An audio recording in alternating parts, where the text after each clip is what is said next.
আপনার হাঁটুতে ছোটবেলায় খেলতে গিয়ে চোট লেগেছিল, তখন আপনি কিছু বুঝতে পারেননি, কিন্তু কিছুদিন যাবত মনে হচ্ছে যে হাঁটুর একটা লকিং সেন্সেশন হচ্ছে, হাঁটতে চলতে গেলে মনে হচ্ছে যেন হঠাৎ করে লক হয়ে যাচ্ছে।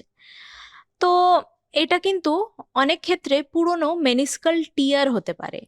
আমাদের হাঁটুর যেমন লিগামেন্টস থাকে, সেরকমই একটা হাঁটুর জয়েন্টের ভিতরে একটা কুশনিং জিনিস থাকে, যেটাকে আমরা মেনিসকাস বলে থাকি। অনেক ক্ষেত্রেই খেলাধুলোর টাইমে এই মেনিসকাসের পার্শিয়াল টিয়ার হয়ে থাকতে পারে। এই মেনিসকাসের যদি পার্শিয়াল টিয়ার হয়ে থাকে, সেটা ইনিশিয়ালি আপনি নাও বুঝতে পারেন। অনেক ক্ষেত্রে হাঁটুর ব্যথা দিয়ে শুরু হতে পারে, বা কখনো কখনো হাঁটু ফুলেও যেতে পারে, হালকা হালকা জল জমছে, ফুলে যাচ্ছে। তো এরকম যদি কোনো সাইন সিমটম থাকে, পাস্ট হিস্ট্রি অফ কোনো ট্রমা বা ইনজুরি থাকে, সেক্ষেত্রে অবশ্যই একটা এমআরআই করে দেখা খুবই জরুরি।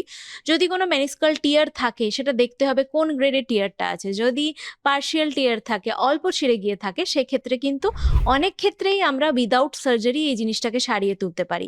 বিভিন্ন ধরনের রিজেনারেটিভ থেরাপি বা রিজেনারেটিভ টেকনিক্স আছে এখন, যেমন PRP, stem cell therapy, growth factor therapy, বিভিন্ন ধরনের থেরাপি থাকে, যেটা দিয়ে আমরা এই পার্শিয়াল মেনিস্কাল টিয়ার কিন্তু সারিয়ে তুলতে পারি।